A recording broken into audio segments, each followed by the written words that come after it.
Welcome everybody to Diablo 4 Systems and Features panel. I hope everybody's here to hear about our systems and features. That is the only deck we have, so that's what you get. All right.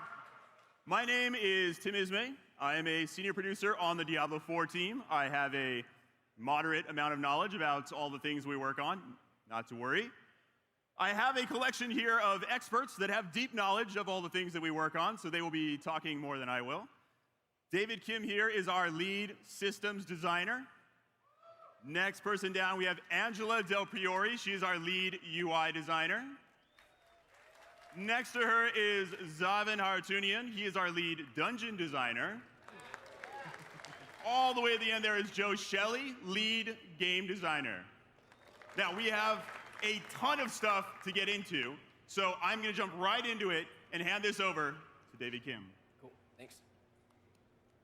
First, I want to say thank you for coming to our panel. Thank you for tuning in, and thank you for all the questions that you've submitted so far. Let's get right into classes. So as you can see up on the screen, these are the three classes we just announced: the Sorceress, the Barbarian, and the Druid. So let's talk a little bit about each of these classes. The Sorceress is the Master of Magic. She is your fragile caster class that deals high magical damage from a distance. So as you can see, there's a good mix of returning skills as well as brand new skills. One of my favorites is this Conduit skill. Whenever you use it, you're invulnerable, you'll deal damage, and you can teleport as much as you want during the duration. I also want to talk about the chill mechanic in Diablo 4. Whenever the Sorceress uses cold magic to attack enemies, she applies chill to the target's hit, making their movement speed slower and slower. And if you apply enough chill, the enemies get frozen completely. So let's check it out in this video. It should be coming up soon. She will be using her Frost, Bolt, and Blizzard skills to chill and then freeze the enemy, as you can see. The Barbarian is one of the main classes that everyone thinks of when they think Diablo. And of course, he's back. If you like constantly jumping around and charging around the battlefield while dealing heavy physical melee attacks, of course, this will be the class of your choice. Again, this is the Barbarian that you know and love, but also he has some brand new things about him as well. One of these things is the Arsenal system. This system allows the Barbarian to equip 4 weapons, 2 two-handed weapons and 2 one-handed weapons, allowing him to use more item affixes than any other class in the game, and also he can equip more legendaries than any other class in Diablo 4.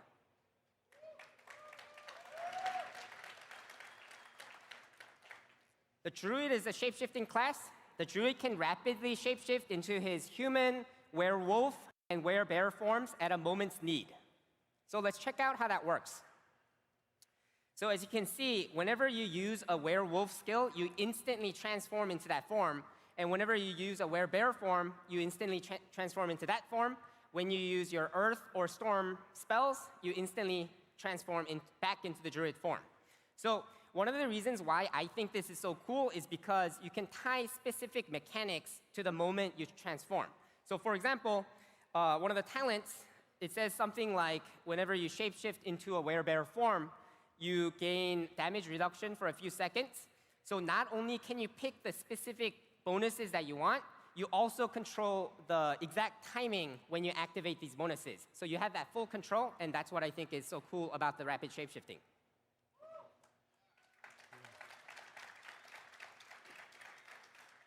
Okay, so let's talk about the skill point system as well as the talent tree system.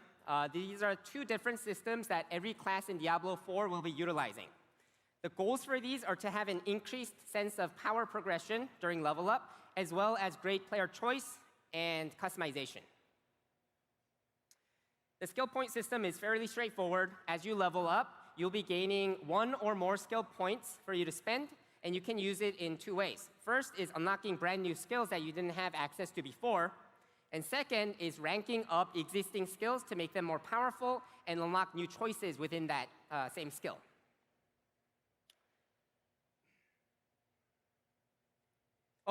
Another way you can get skill points in the game is to find these skill point tome items, and then you can use those items to have access to more skill points. For the talent tree, this is an example of the sorceress's talent tree. Each tree is unique to that class. So this is just one example of one of the classes. So you work your way from top to bottom, making yourself more powerful as you go down the tree. And not only that, you will be able to make very specific playstyle choices to your liking, so you'll have that full customization option. And of course, at the bottom of the tree are the strongest talents in the game. This is one of 6 that the sorcerers can choose from. And it's a fairly simple one, but we have a lot of choices ranging from simple to more complicated playstyles. So this one increases the lightning damage against enemies within melee range. So naturally, this would combo very well with a spell like Charge Bolt, and you can because it is a returning skill in Diablo 4. So let's take a look at the flow of how you go about spending points and unlocking new tiers. So as you can see, this is how the talent tree system works. And this time around, I'm going down the cold tree. So let's take a look at one of the options at the top, or at the bottom. So Endless Winter. So instead of chills leading to freeze, you gain a massive damage bonus instead. So you can kind of imagine, if I'm not going for that freeze playstyle, I can choose something like this to get a different benefit instead. So one last thing I want to mention about classes is there are even more details about skills as well as talents in the demo. So if you're here at BlizzCon, please be sure to check that out if you're interested in that kind of thing. If you're not here, then please check out the streamers streaming live from BlizzCon to learn more about classes. Thank you, and I'll hand it over to Angela for talking about all the cool stuff coming to the open world of Diablo. Okay, thanks, David. Okay, so you've checked out the classes, maybe looked at their skills and your talents, and you're about to enter the world of Sanctuary again. But one of the biggest differences in Diablo 4 is this idea of a shared and contiguous world. What does that mean in a Diablo game?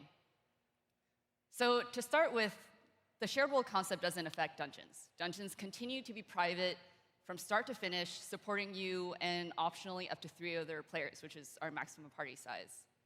And what about the campaign then? Because the campaign storyline is, of course, going to send you all around the continent, into these private dungeons, but also to parts of the overworld.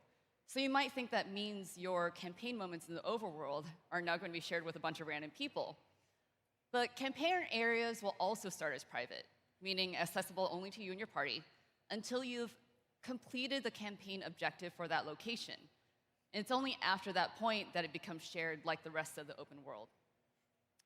So when we talk about shared open world, we mean you'll see players outside your party, and you'll see different types of open world activities. Activities like the public events that we showcased in the demo, ranging anywhere from the more common Drowner attacking the coastline, all the way up to a huge pestilence demon is clawing its way out of a farm.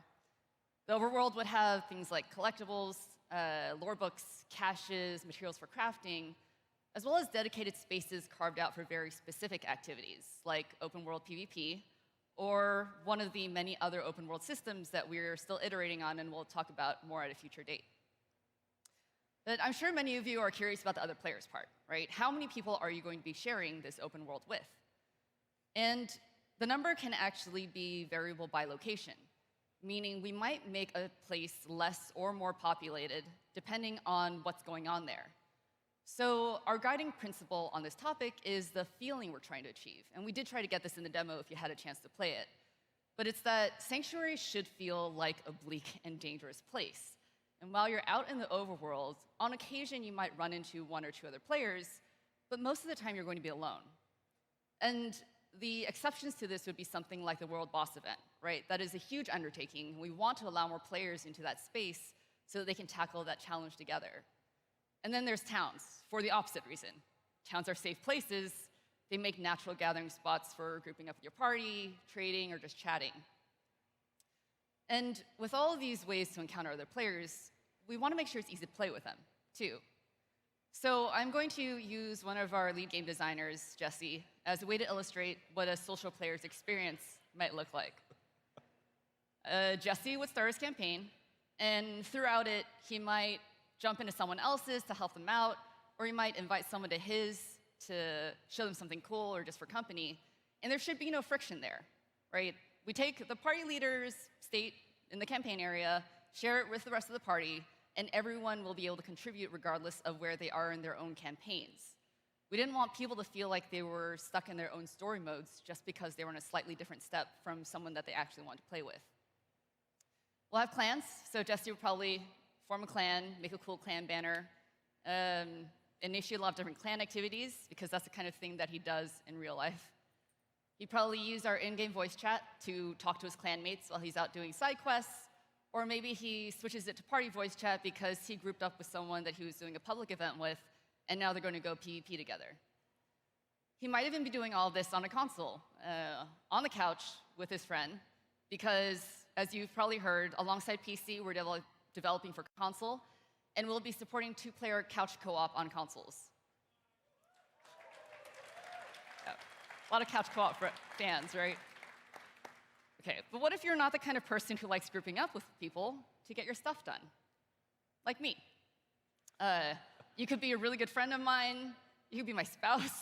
I probably don't want to party up with you. And it's nothing personal. I just like to do things at my own pace.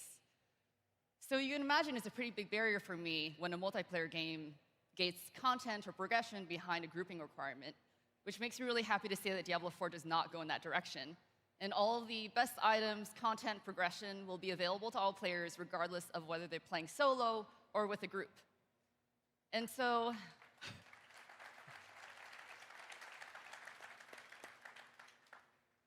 for me, the campaign is really obvious, right? I love the fact that our campaign areas are going to be private. I'm going to play through that entire thing solo.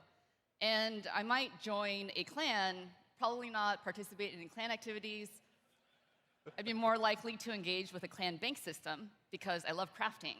But crafting gets boring when you run out of reasons to make items. So being able to donate items to my clanmates really appeals to me. I would opt to use text chat, voice chat, or sorry, I'd opt to use text chat or emotes over voice chat. And I'd still go into the overworld for things like gathering more crafting materials, probably avoid the PvP areas, and target specific events with rewards that I need. But once I'm all geared up, I'm just going to go straight into pushing those endgame dungeons, because that's where I get my private, quiet space back. And so while Diablo 4 does open up Sanctuary to a lot of new shared systems, and hopefully more meaningful connected experiences, the level to which you engage in those connected experiences is still up to you.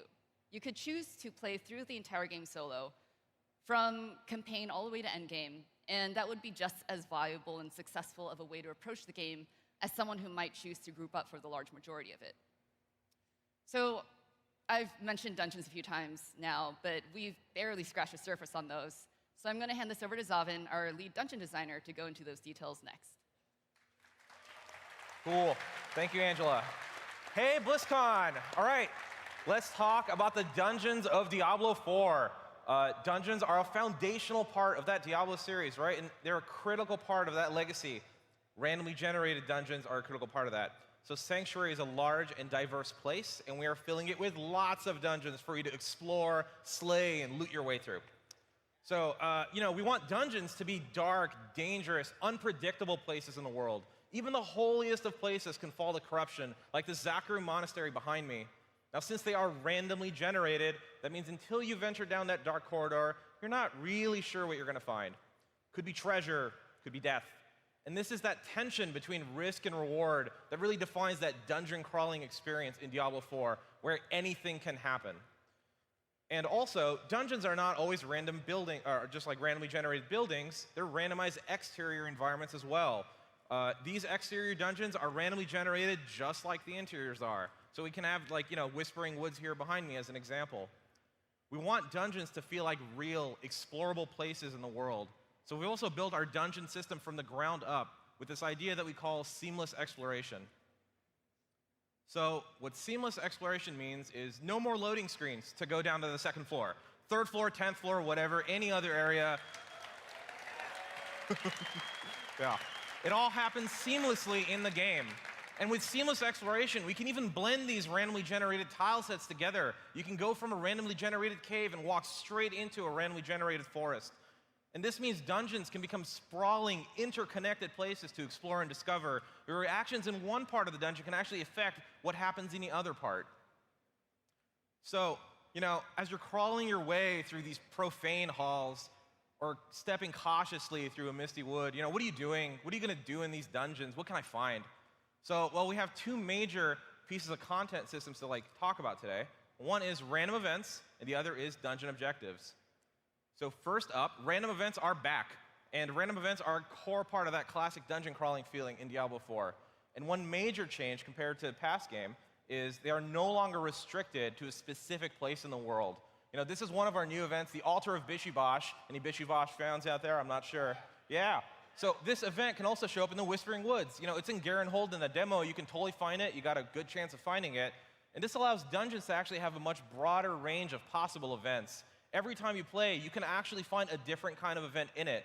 And those events can actually follow monsters around, just like elites can, and makes it way more broad range of things to do.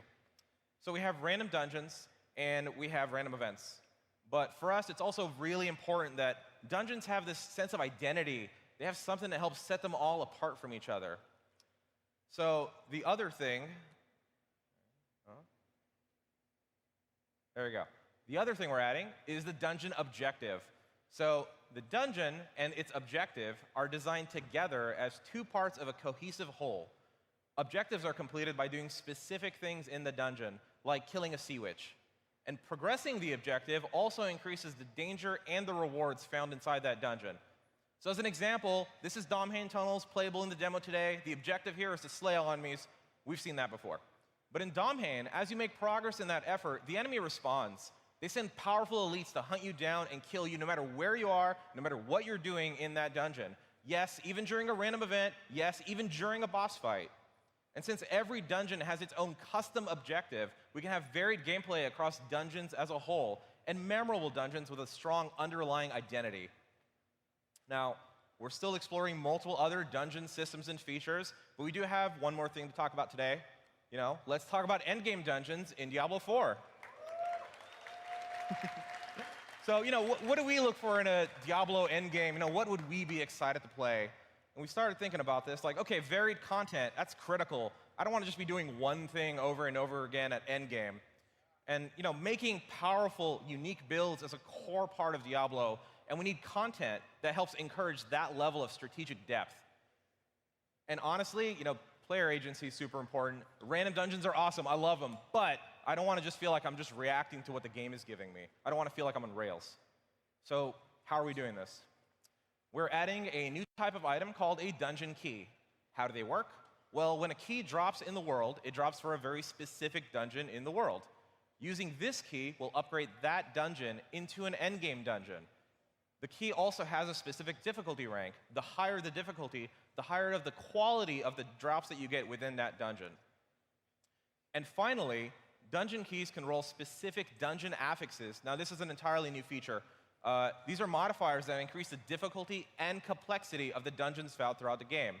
They apply the affix to either the players, the enemies, the environment, or any or all three of these. So with a system like this, you can imagine an affix that says something like, all enemies are invisible unless they're in combat or something like that. Every time you walk in a room, you're not sure what you're going to find. And you can also have another affix that says there are double bosses in this dungeon. And how having both of those affixes on the same key can have a very different outcome when you're playing any of the dungeons in the game. So, let's look at an example. This is Garenhold, has Lightning Pulse. Let's see what that looks like in the game. So Lightning Pulse adds this cool pillar of lightning energy in stone that hunts down the closest player and deals damage to them. It can't kill it, you can't stun it, you cannot stop it until that dungeon objective is complete. But this is still Garenhold, the same dungeon we have playable in the demo today. It still has the same objective, you still have the same enemies, and you still have access to the same randomized content within it. Yeah. And this is how we get all three of our goals. We get varied content, right? Varied gameplay. Any regular dungeon can become an endgame dungeon by finding a dungeon key for it. And the plan is to have hundreds of dungeons in the game. We get strategic depth.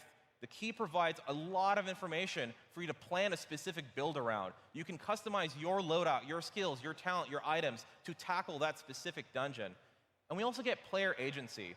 You can decide whether you want to use a key and upgrade a dungeon, or if you want to salvage it for crafting. And the plan is to drop lots of keys so you guys actually have exact control over which dungeons are your endgame dungeons. So we learned a lot about dungeons. Let's learn more about the monsters that you kill inside them. And for that, I'm actually going to hand it over to Joe Shelley, lead monster wrangler, really. Thank you, Zavin. So this is my very close friend, the Fallen Lunatic. I know he's my close friend because he always wants to be really close to me. But the Fallen Lunatic is a really interesting case because he's part of the Fallen family. This idea of families is really important to Diablo 4.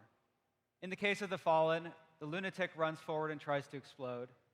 The Fallen grunts try to surround the player, while their shaman friends hang out in the back, throwing fireballs and resurrecting slain grunts. Let's take a look at another example of families in Diablo, the skeleton family. The great thing about the skeleton family is that, like the Fallen, the members of the family can work together to do something greater than they could do by themselves. So, of course, you've got skeletons with swords, shields. The shield skeletons can stun you, while two-handed axe skeletons bring down their axe on your head. You've got crossbow skeletons who are firing from the middle distance. And in Diablo 4, you've got my personal favorite, the skeletal ballista. This is an amalgamation of skeletons that have come together to barely hold up this giant bow that can fire from multiple screens away. And when we talk about how important legacy is to Diablo 4, this is a great example. The inspiration for the skeletal ballista came from Diablo 2, where you could walk out of a doorway and be surrounded by skeletons and then be getting shot from off-screen by ranged skeletons.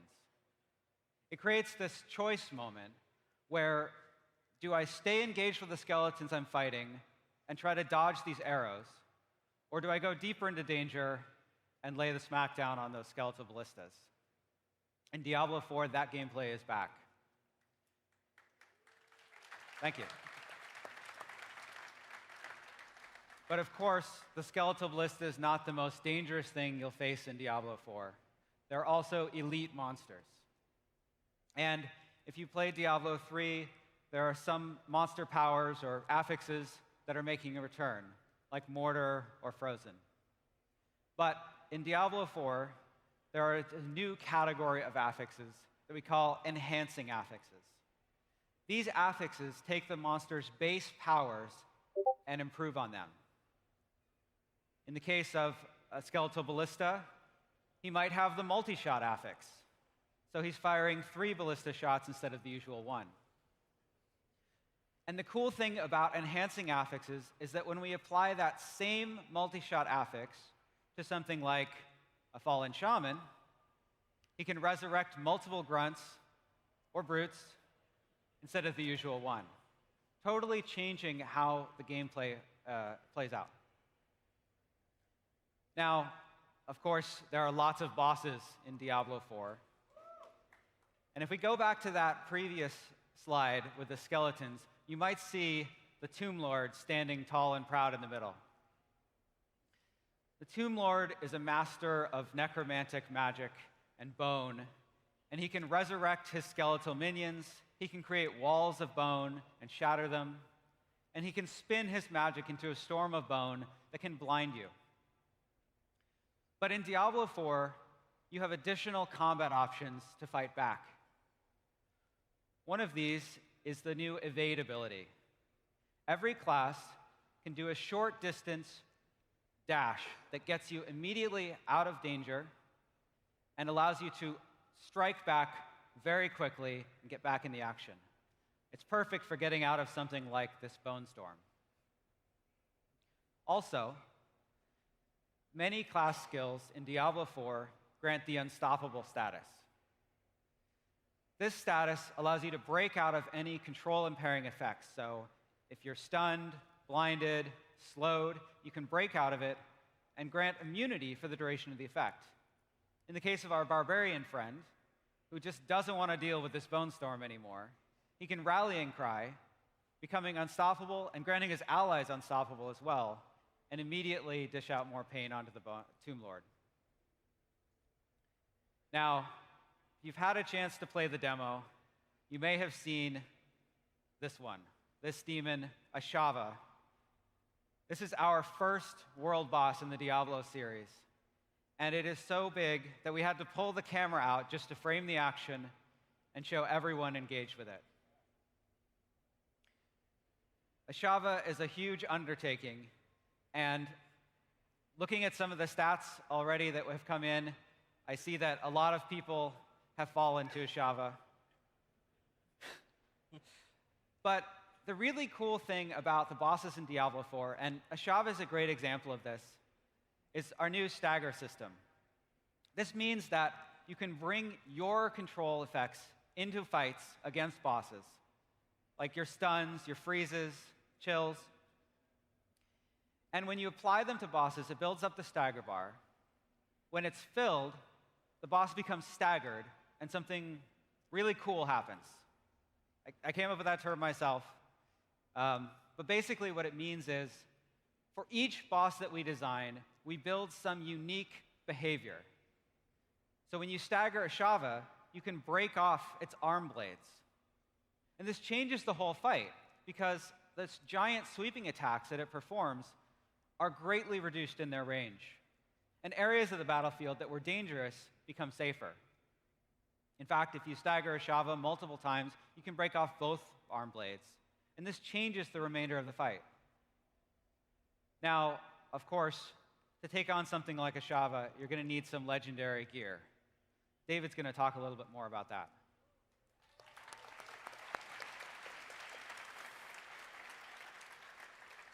Okay, so let's take a look first at the item qualities in Diablo 4.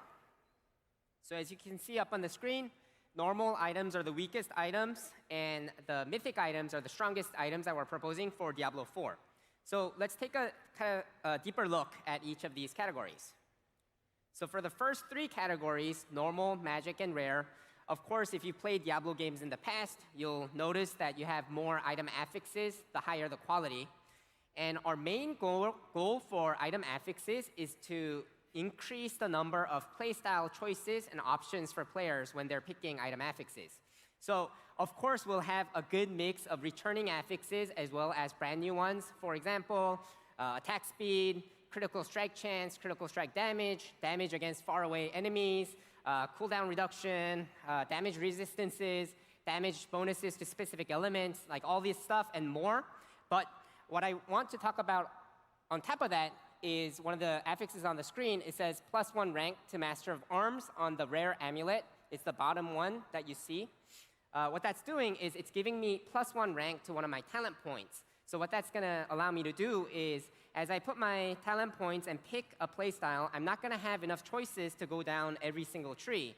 But with items, I can break some of these rules by getting access to talents that I normally couldn't access before, or I can use them to go past my maximum talent point through items as well.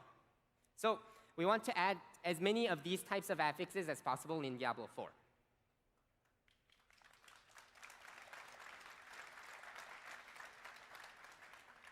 For legendary items and sets, the goal is to provide as much player choice and customization as possible when forming your end-game build. And in order to do that, the most important change in Diablo 4 is to make sure that legendary items are on equal or greater power level compared to set items in Diablo 4. This way, you'll have that full customization of picking every single slot which specific legendary power you want to use. So,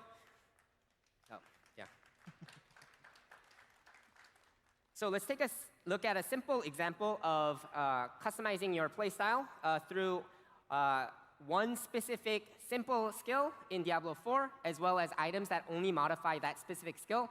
But of course, we'll have a wide range of legendaries in the game. So this is teleport. As you can see, pretty straightforward. You teleport to the target location, like you just saw. Say you are struggling on the defense, then you can pick something like this up. Every time I teleport, I gain damage barrier. And this one, whenever I teleport, I create this rift on the ground. Whenever I stand in it, I gain increased critical strike chance. This next one, I can use teleport as much as I want now. It has no cooldown, but it's random, and I need mana to use it. And this last one, I can cast damaging lightning nova whenever I teleport. So let's check that out. So pretty straightforward. Let's try to equip the one that lets me teleport as much as I want. And now I've kind of turned my mobility skill into a damaging skill at the cost of it being a little bit random. And I just want to stress once more that not all legendaries will work so specific to one skill. We'll have a wide range of skills ranging from legendaries that are generic and good for every type of build, legendaries that are good for specific categories of skills, and legendaries such as the ones that you see here. And finally, mythic items are the strongest items in Diablo 4. They're equipped limit 1, but they have 4 legendary powers on them. This is a simple example of a Barbarian Legendary, or Barbarian Mythic Amulet. So you can look forward to more info coming in the future on the mythic items.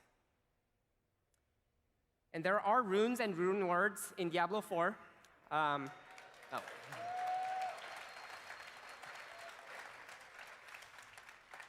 they work is quite straightforward. You have 2 different types of runes in the game, condition runes and effect runes. You can take any condition rune, combine it with any other effect rune in the game to form a rune word. So the example on the screen is, it says the condition rune, whenever you freeze an enemy, and the effect is reduce a random skill cooldown by 15%. And as you can see from the item, I have formed my rune word. So let me show you some more examples of condition runes and effect runes. One thing that is not displayed here that we're currently working on is we're working on adding progression to runes as well. So you can look forward to more info on that in the future as well. So I'll hand it back to Tim for Q&A, so you can quickly read this before he goes to the next slide. Thanks, David. Everybody memorize everything? You got it? All right, next slide. OK, Q&A.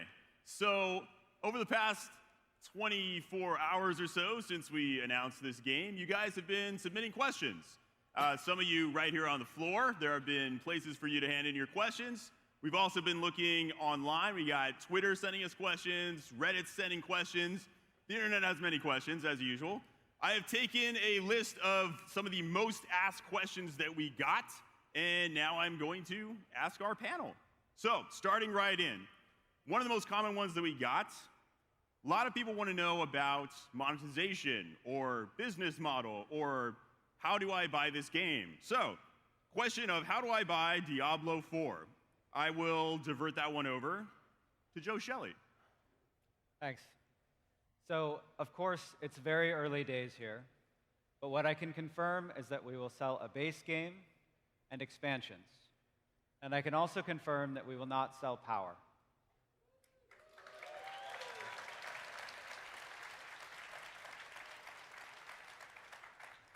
I think that's the answer they wanted to hear. Okay, on to the next one.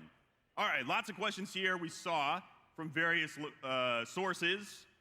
Customization of my build. People want to know, am I only customizing my build through the legendaries that I choose, or are there other options? That seems like a good question for David Kim. Yeah, so customization is one of the main biggest goals in Diablo 4. So of course, we'll have more options outside of just legendaries. So for example, I talked a little bit about the skill point system. As you put points into the specific skills, they will unlock brand new things. For example, the Unstoppable that Joe talked about, it doesn't appear from rank 1 of that shout. But as you rank it up, new parts of the skill are unlocked, brand new components are unlocked, as well as the power goes up.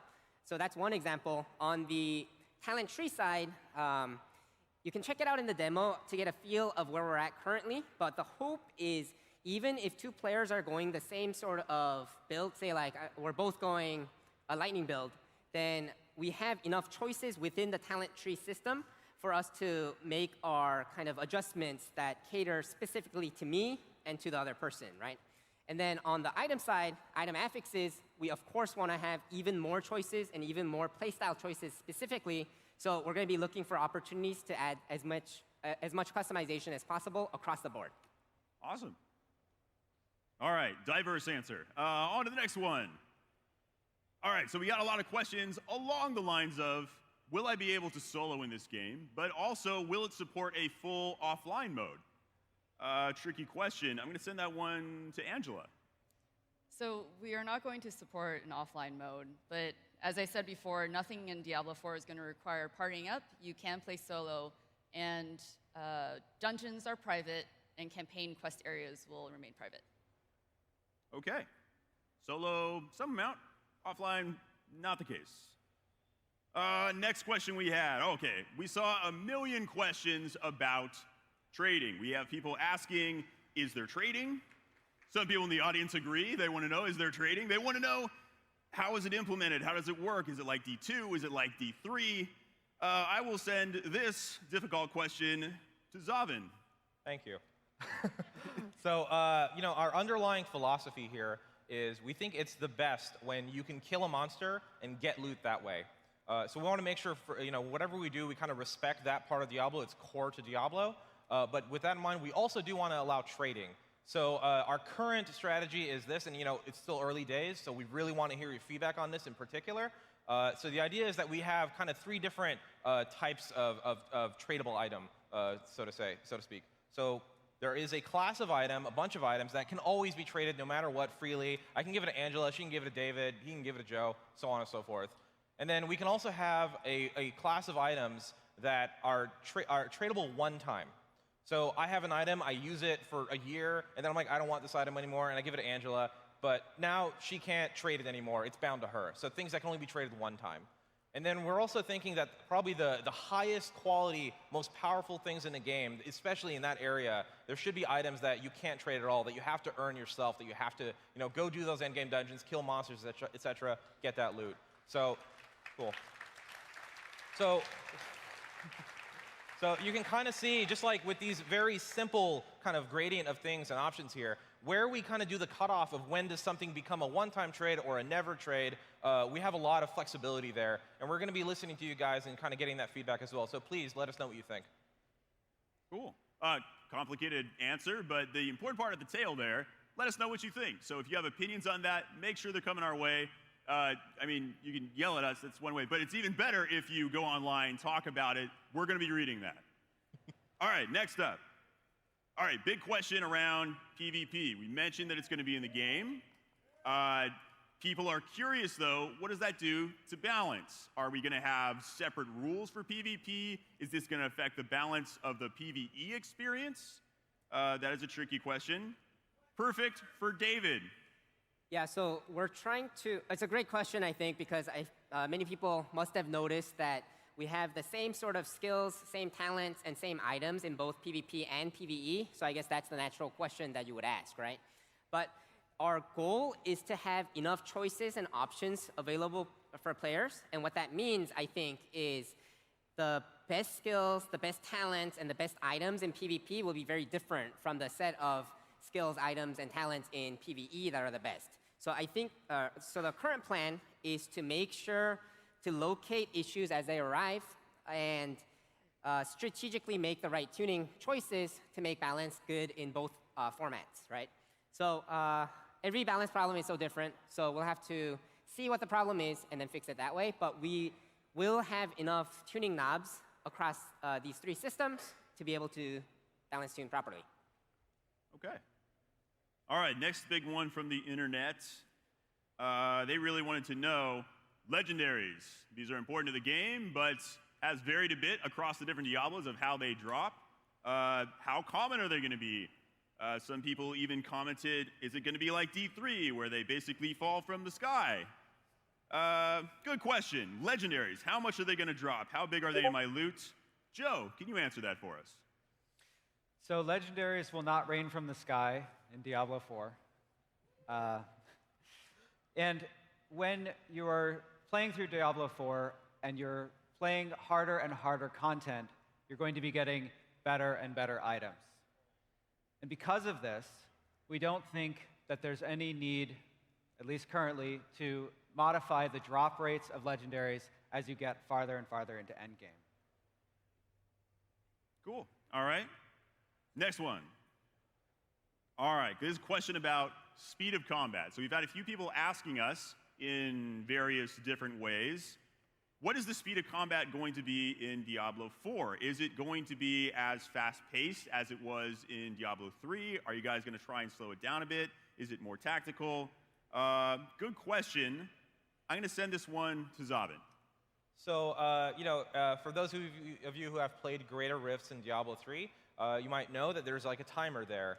And one of the side effects of doing things like that, and we've learned a lot about this, is it makes you kind of want to rush through, skip things. You start getting very specific about what you want to kill and what you want to do. So for the key dungeon experience, it's the only endgame experience we can talk about right now. But for that in particular, the plan is that since we have all these various dungeons and they all have very different objectives, you need to do a different thing to complete each one of those dungeons. It's going to mean that the pace of combat and the exact thing you're really valuing in every one of those dungeons is going to be very different, particularly when you add dungeon affixes. So for example, in Domhain Tunnels, it's kill all monsters. Having the lightning pulse chase you through that dungeon, there's constant pressure. You have to kill everything to complete the objective. Comparing that to Garen Hold, where you have to find the fallen idols, you have a bit more leeway. So even just that one affix in 2 different dungeons can yield a very different experience. And on top of that, we have that short distance evade that Joe mentioned. And what that does is it really helps make a lot of the combat very intentional, particularly at higher levels of play. So you have to be very careful, very good at timing your combat and your evade skills when you're doing this stuff. So the plan is to really make it a bit more intentional experience. Awesome. I guess one thing to add is it's kind of related to what Joe was talking about of more powerful monsters drop more powerful loot. So naturally, you're going to be wanting to go and take on these really tough challenges, right? But at the same time, we believe that replayability is best when you have a varied play experience like Zavin was talking about. One of the other hooks is we're going to make sure that players at least have some hooks to be able to play different difficulty content in the end game to help with the replayability as well. All right, so it's going to take a variety of forms, but intentional combats. All right, next up, there were a number of questions about item randomization. Are we going to have random stats on the items that are dropping, or will each item actually have static stats on it? Said that roughly accurate. Anyway, sending that one over to Angela. All right, so affixes will be randomized values within a range, which means you aren't just comparing attack and defense on an item. You could have 2 items that contain the same affix effect, but they could have completely different values. And we're also looking into, or we're planning to support modifying, customizing your affixes. We just don't know exactly what form that will take yet. Oh, cool. All right. Next question up. All right, number of questions around how we're going to support the game once it's live. So people mentioned that they really enjoyed playing seasons. Other people said they wanted to see more. Questions about, are there going to be major content drops? What is that loop going to look like? So post-game support, seasons, that kind of stuff. Broad, weird question. David. Yeah, of course, we're going to have seasons in Diablo 4. The main goal for seasons will be to change up the player experience whenever they play from season to season. So we don't have all the details worked out yet in order to achieve that goal, but I want to give you a very kind of slight example for it, right? So if we look at just the legendary item slice, then we can maybe talk about we are planning on introducing brand new legendary items to seasons. On top of that, we want to kind of spotlight subsets of different legendary items from season to season. So best builds and what you're exploring can change a little bit. So I'm not saying this is the only thing that's going to change up the player experience. Of course, we're going to try to hit it at all different angles across the whole game. But that is our goal, and we'll, of course, have more information to share in the future on the specifics. All right, we have time for just one more question. I'm going to go to this one because it was heavily asked. Everybody wants to know, will we have hardcore in Diablo 4? Zavin, do we have a hardcore mode? Of course we're going to have hardcore mode. It wouldn't be a Diablo game without it. Hardcore is actually, it was basically invented by the community in Diablo 1. It was officially supported starting in Diablo 2. We're going to carry on that legacy. We're absolutely going to support hardcore mode in Diablo 4. There you go. Hardcore mode is a yes. All right, that unfortunately is all the time we have, but it doesn't mean you should stop sending us your questions. We have just started the effort of learning how to make a better Diablo 4 game. There's still a lot more game to make. We want to see you posting online, telling us what it is you expect to make this game amazing. We're going to be reading it, and we're going to be responding to it in the future. So thank you, everybody, for coming. If you're here on the floor, you can go play more Diablo 4 right now behind you. If you are watching from home, there are 2 more panels coming up later today. Thank you, everybody. Thank you for attending Diablo 4 Systems and Features. Up next, Overwatch, Evolving the Art.